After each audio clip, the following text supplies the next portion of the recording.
Hallo und einen herzlichen guten Tag. Hier ist wieder Dietmar aus dem kleinen Bausteinkeller. Ja, danke, dass ihr wieder zu diesem Video eingeschaltet habt. Und ich möchte auch heute euch was zeigen. Ja, an sich habe ich bei diesem Set gemischte Gefühle. Ja, zu einem, ja, es gibt ja immer viele chinesische Hersteller, die mehr oder weniger bekannt sind. Heute soll es mal am Set der Firma QC Lee gehen. Und ja, die haben sich dummerweise mal wieder etwas bemächtigt, was ja, ist halt ein geklauter Mock. Also wenn man sich bei AliExpress oder bei Wish auf den Seiten ein bisschen umschaut, findet man leider sehr viele sehr gute Sets, die aber dummerweise sich danach als geklaute Mocks herausstellen. Und dieses Set, ich habe es gekauft bei AliExpress für schmales Geld und dachte mir, okay, kannst ja nicht so viel Schaden mit anrichten. Bis ich dann einfach mal festgestellt habe, ja, du kannst eine Menge Schaden mit anrichten, weil dieses Set an sich jemand anderen gehört. Zumindest das geistige Eigentum des Mockes selber. Ja, und zwar geht es heute um den Typewriter mit der Nummer 90011. So, also hier ist mal die Bauanleitung zu diesem Set. Gut, als Hintergrund. Das Ganze wurde mal eingereicht bei Lego Ideas. Und zwar kam das Ganze eben mal von dem Designer Steve Guinness. Dieses Set hat natürlich die 1000 oder 10.000er Grenze durchbrochen und wurde dann mit Firma Lego zusammen in einer sehr abgeänderten Form auf den Markt gebracht. Gut, man hat natürlich diese Möglichkeiten, die Bauanleitung bei Bricklink zu kaufen. Ich habe versucht, mit den Herrn Guinness Kontakt aufzunehmen, beziehungsweise ihm mal darauf hinzuweisen, dass dieses Set in China aufgetaucht ist. Aber ich habe bisher leider, das ist ja schon ein paar mehrere oder Monate her, immer noch keine Informationen von ihm erhalten. Gut, vielleicht hat er sich auch irgendwie mit dem Vertrieb geeinigt. Gut. Das Set, was ich euch vorstellen möchte, wie gesagt, ist mit 1618 Teilen aufgebaut. Hat die Set-Nummer 90011, ist mit 6 Plus eingestuft. Gut, die Bauanleitung und das Ganze kommt natürlich dann dummerweise in einer Verpackung aus Knackfolie an. Und wenn man es dann ausgepackt hat, kommt dann teilweise so die Bedienungsseite bzw. die Bauanleitung an. Also die vordere Seite hat schon leider so ein bisschen drunter gelitten. Eine Seite weiß und dann geht es gleich los mit dem Bauen. Was man hier positiv bemerken muss, es wird sehr viel gebaut. Also das heißt, pro Seite oder pro Bauabschnitt werden also nicht nur 3, 4, 5, sondern hier mal eben kurz so, ja, grob überschlagen, mehrere 20 Stück Teile verbaut. Also hier geht das richtig voran. Ist so aufgebaut, dass hier die Teile, die angebaut werden, einfach etwas in der satteren Farbe dargestellt werden. Also man kann das hier zum Beispiel ganz gut sehen, das soll die Farbe sein, aber das ist jetzt der aktuelle Stein und das ist der vorige. Also das heißt, das Ganze ein bisschen farbentsättigt. Lässt sich sehr gut danach bauen. Gibt auch hier und da keine großartigen Fragen während des Bauens. Also auch hier sind diverse kleinere Kästen, wo man halt mal sehen kann, wie die Bauteile denn zusammengehören. Also man hat hier wirklich versucht, das Ganze so zu bekommen, dass jeder dieses Set einigermaßen hinbekommt.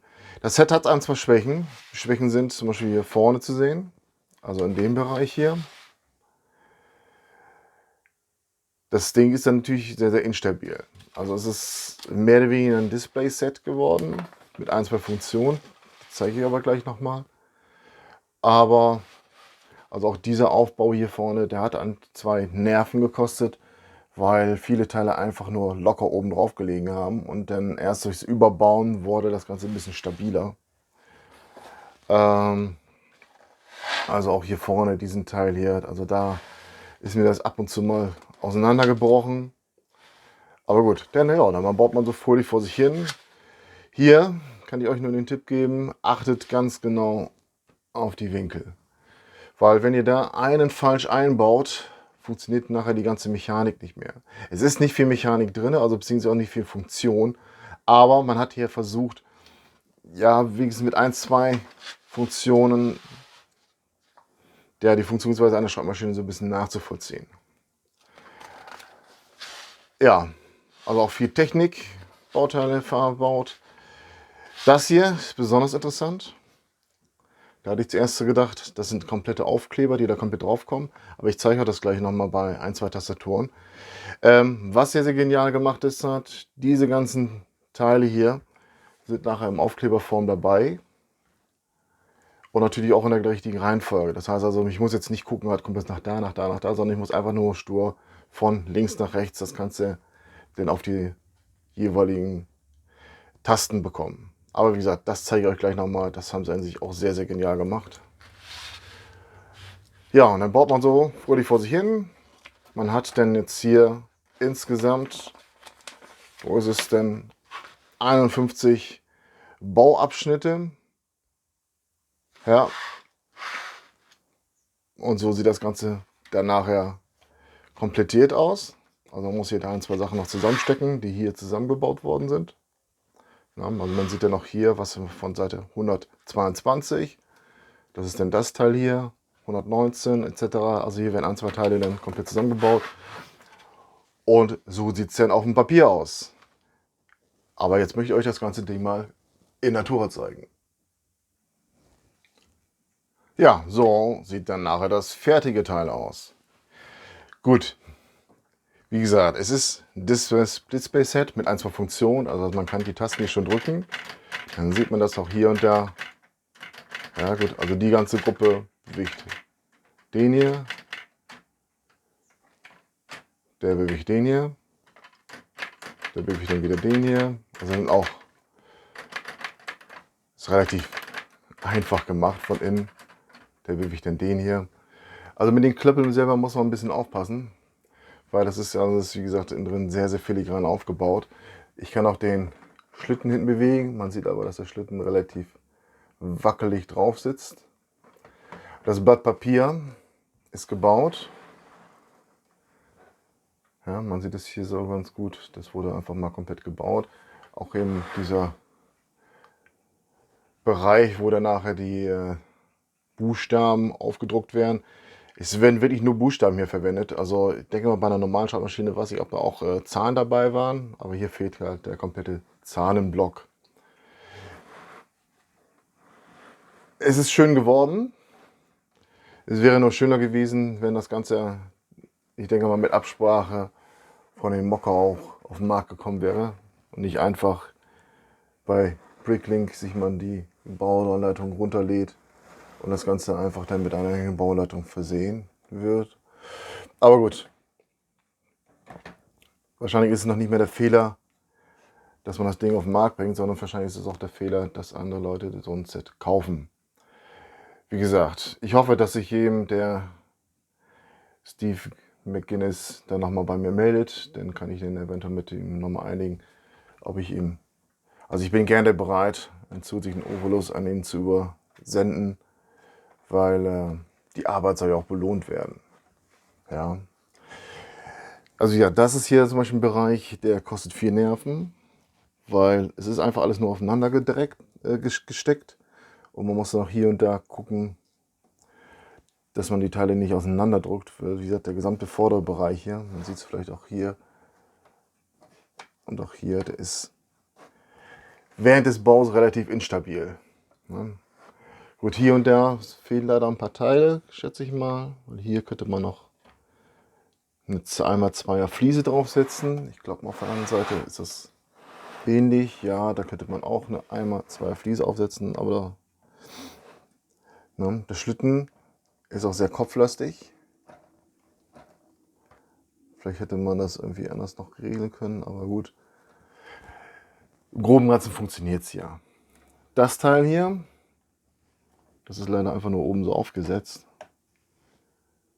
Ist halt auch nicht besonders stabil. Ich weiß gar nicht, wofür das zuständig ist. Also, dass ich das letzte Mal Schreibmaschine geschrieben habe, das ist schon Ja, das war damals das Kind. Ne? Also meine Eltern haben uns damals eine Schreibmaschine geschenkt und dann haben wir uns halt ein bisschen drauf ausgetobt. Also mehr drauf ausgetobt, als etwas Sinnvolles mitgemacht. Aber gut, das ist das andere Teil, das andere Problemchen. Bewegen, wie gesagt, lassen sich nur die in der Mitte, die äußeren, lassen sich leider nicht bewegen.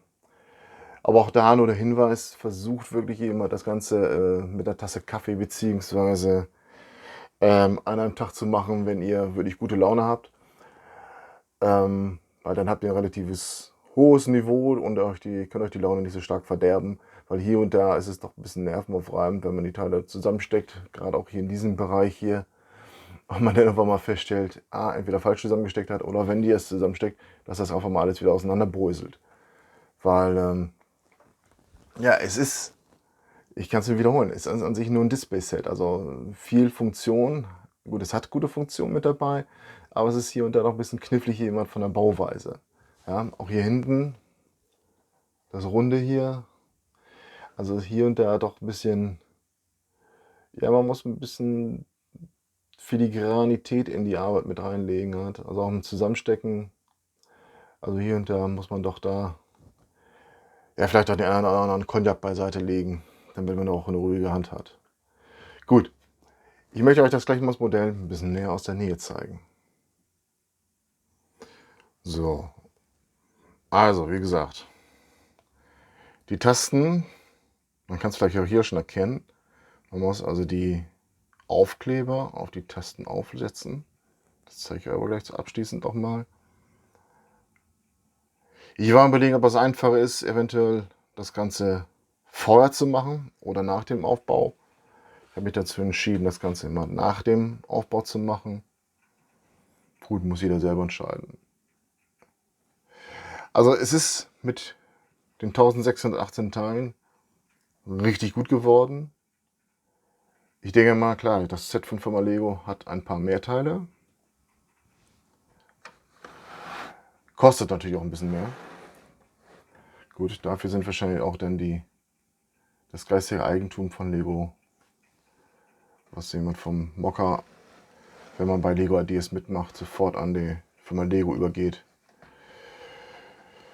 Kriegt er, ich schätze mal, ich weiß nicht, wie das genau abläuft, aber ich denke mal, dass dann der Erbauer da einen kleinen Obolus bekommt von Firma Lego und danach jemals die Rechte dran verliert.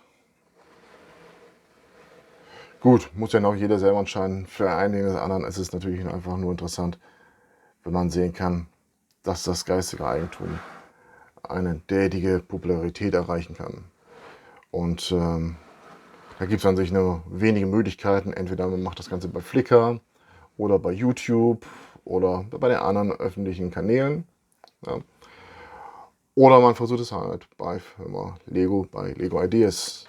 Und dann kann man sein Set in einer abgewandelten Form online bzw. auch im Handel bewundern.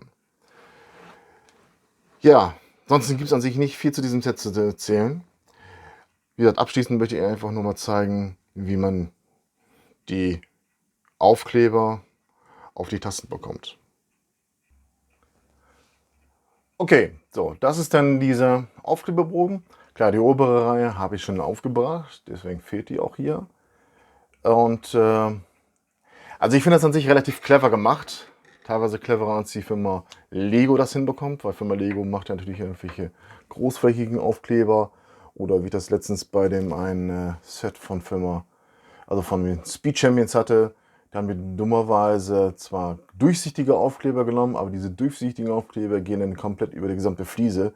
Und wenn man die nicht hundertprozentig drauf bekommt, dann sieht man dummerweise natürlich entweder Finger oder irgendwelche anderen weißen Stellen drauf. Und das hat man jetzt versucht bei diesen Verfahren zu umgehen. Und zwar, man hat jetzt hier, wie gesagt, dann die einzelnen Teile. Kann die, also dieses Runterrubbeln, das habe ich euch mal erspart, weil sonst wird das nichts. Man kann das Ganze dann hier einfach so runterziehen. Dann hat man halt hier so das A. Und dann, ich schwenke das mal kurz rüber, zack. Kann ich dann das A hier so nehmen. Ich versuche das mal so halbwegs filigran hier drauf zu bekommen. Gut, wenn es nicht komplett gerade ist, ist auch nicht so dramatisch. Man kann die Tastatur so, und dann rubbelt man das hier irgendwie drauf. Zack. Und wenn man meint, dass es einigermaßen fest ist, dann versucht man das hier abzuziehen. Zack. Und schon hat man das A da drauf. Also ist an sich super genial zu machen. Und vorne hat man natürlich dann auch keine Farbveränderungen mehr drauf, weil einfach nur dieser Buchstabe allein da drauf klebt. Gut, ich werde es einmal komplett vervollständigen für euch, damit ihr das Ganze mal in einer kompletten Version sehen könnt. So, und so sieht das Ganze dann aus, wenn alle Tasten mit den Aufklebern versehen worden sind. Also wie gesagt, wenn die Aufkleber nicht ganz gerade drauf sind, man kann natürlich die Tasten immer ein bisschen drehen. Das Einzige, wo man sich mit einig werden muss, ist halt die Höhe. Gut, hier und da hängt die eine oder andere Taste auch noch ein bisschen, weil Mechanik, also man muss da wahnsinnig aufpassen. Also man hat auch drin nicht sehr viel Platz, wie die jeweiligen Tasten aufgesetzt werden. Aber gut, das ist dann das fertige Set. Jetzt auch komplett mit Aufklebern. Ich weiß nicht, wie gefällt es euch? Also wenn ihr keine Probleme damit habt, einen geklauten Mock zu bekommen, beziehungsweise das Fairste ist wirklich eben, wenn ihr jetzt euch mit dem Mocker in Verbindung setzt und sagt, okay, hey, können wir uns in irgendeiner Weise einigen halt, was willst du für deine Bauanleitung haben, dann kann man das Ganze, ich denke mal, auf einem guten Weg noch sich irgendwie, ja, dass man wenigstens ein gutes Gewissen dabei hat, sich dieses günstige Set erworben zu haben. Ja, ansonsten hat es Spaß gemacht zu bauen.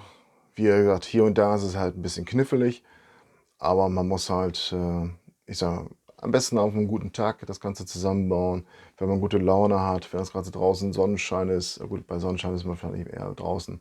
Gut, muss ja nicht jeder selber entscheiden. Aber wie gesagt, mich würde mal interessieren, wie gefällt euch das Set? Wäre das was für euch oder ist denn lieber immer das Set von Firma Lego, das für, was bei euch in die engere Wahl kommt?